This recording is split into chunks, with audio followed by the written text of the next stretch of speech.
Assalamualaikum warahmatullahi wabarakatuh. Sahabat beriman dimanapun anda berada, mari kita sambung kembali bagaimana cinta dan kasih sayang Rasulullah kepada kita umatnya.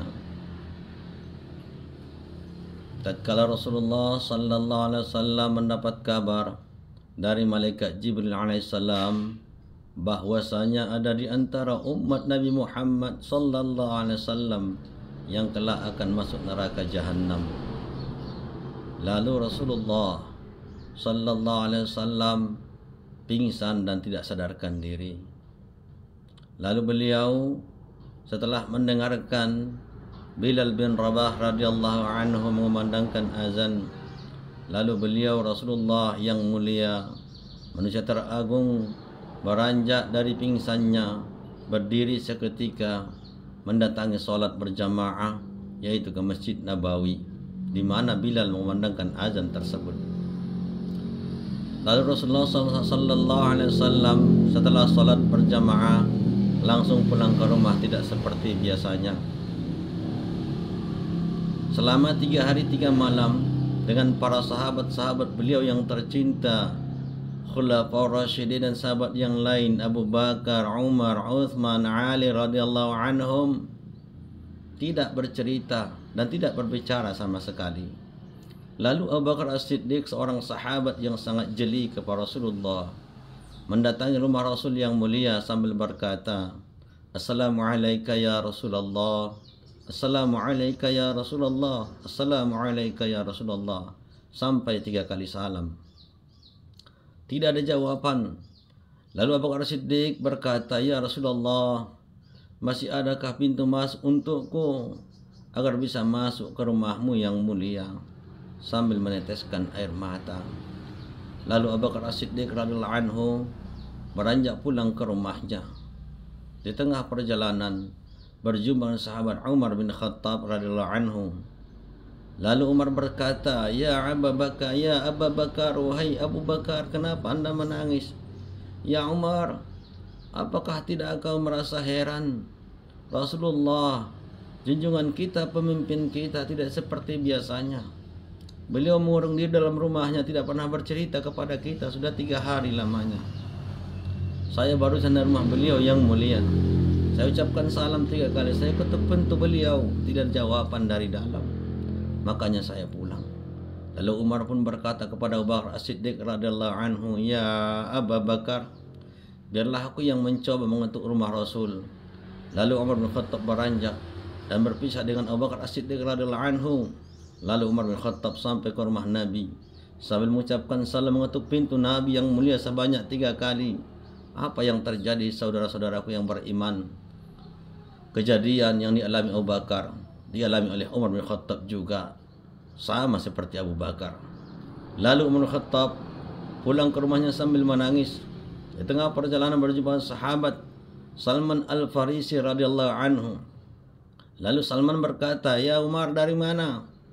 Umar bin Khattab menangis, "Ya Salman, aku minta kepadamu, aku mohon kepadamu, datanglah ke rumah Fatimah Zahra, putri Rasulullah sallallahu alaihi wasallam yang tercinta. Ceritakan kepadanya bahwasanya Rasulullah mengurung diri selama 3 malam, tidak pernah bercerita dengan kami. Bukankah engkau heran wahai Salman?"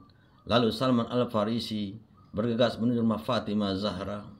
"Ya Fatimah, sesampainya di tempat, ayahanda Rasulullah, ayahmu Rasulullah yang mulia, sudah mengurung diri selama 3 malam, tidak pernah bercerita dengan kami, tidak pernah bersenda gurau dengan kami lagi. Setelah sholat berjamaah, beliau langsung ke rumah beliau yang mulia. Abu Bakar, Umar telah mengetuk pintu rumah beliau yang mulia sebanyak 3 kali, akan tetapi tidak jawaban. Abu Bakar berpesan, Umar berpesan kepada Hai Fatimah, coba kau datangi rumah ayahmu yang mulia Rasulullah SAW. Lalu Fatimah Zahra radhiyallahu anha bergegas dari rumahnya menuju rumah Rasul yang mulia. Sesampainya di tempat rumah Rasul, "Assalamualaikum wahai ayahanda." Lalu Rasulullah dalam sujudnya menjawab dengan lirih, waalaikumsalam warahmatullahi wabarakatuh, wahai putriku kesayanganku, buah hatiku. Rasulullah beranjak dari sujudnya sambil membuka pintu beliau yang mulia. Masuklah wahai Fatimah putriku sayang. Lalu Fatimah Zahra melihat keadaan Nabi sangat memperhatikan. Dia melihat ayahanda beliau sedang sangat pucat dan pasi. Wahai ayahanda, kenapa engkau pucat dan pasi? Aku melihat engkau tambah kurus, lain dari yang biasanya.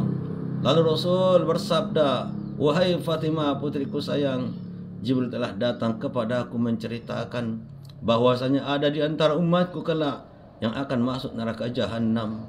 Ya Fatimah, wallahi, demi Allah wahai Fatimah, wahai putriku sayang, aku tidak ridha ada di antara umat yang masuk neraka. Aku tidak ikhlas, aku tidak rela ada di antara umat yang masuk neraka. Ketahuilah olehmu hai Fatimah Az-Zahra bahwasanya kata Jibril alaihissalam, neraka itu berlubang-lubang, jarak antara lubang satu ke lubang yang lain 70 tahun perjalanan. Makanya aku sujud di hadapan Rabbku, sujud di hadapan Tuhanku. 3 malam sudah aku tidak makan wahai putriku, tidak minum wahai putriku, melainkan saya lepas pulang salat berjamaah, aku sujud di hadapan Rabbku sambil mengucapkan Allahumma ghafir li ummati warham ummati wastur ummati. Ya Allah, ampunilah seluruh dosa-dosa umatku, sayangi seluruh umatku, tutup segala aib dan dosa umatku. Renungkanlah wahai sahabat beriman, alangkah cintanya, alangkah sayangnya Rasulullah kepada kita umatnya. Maka konekkan, aplikasikanlah cinta Rasulullah kepada kita dengan cara melaksanakan sunnah-sunnah Rasulullah dan memperbanyak salawat kepada Rasulullah sallallahu alaihi wasallam. Rasul bersabda, "Aktsiru alayya salah, fa inna salatakum yaghfiru dzunubakum." Demikianlah kira-kira pencerahan yang singkat ini. Wallahul muwaffiq ila aqwamit thariq, wabillahi taufiq wal hidayah. Assalamualaikum warahmatullahi wabarakatuh.